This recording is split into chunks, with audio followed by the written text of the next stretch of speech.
Welcome. Today in front of me XIAOMI Poco M3 Pro 5G, and I'll show you how to adjust notification panel shortcuts on this device.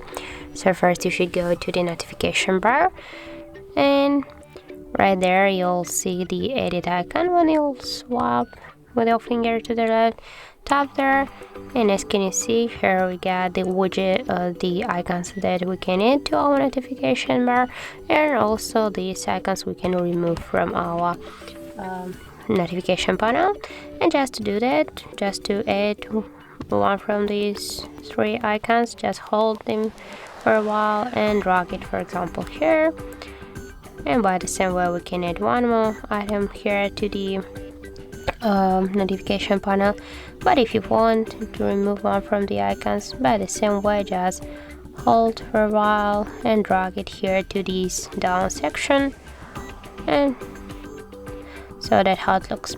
And also, if you want, you can change the position of the items here on the notification bar. Just hold them, and here just drag it to the position where you want to add the icon, and then just tap here to done if you want to save all the changes, or you can reset the changes if you seeing that you want to just change something.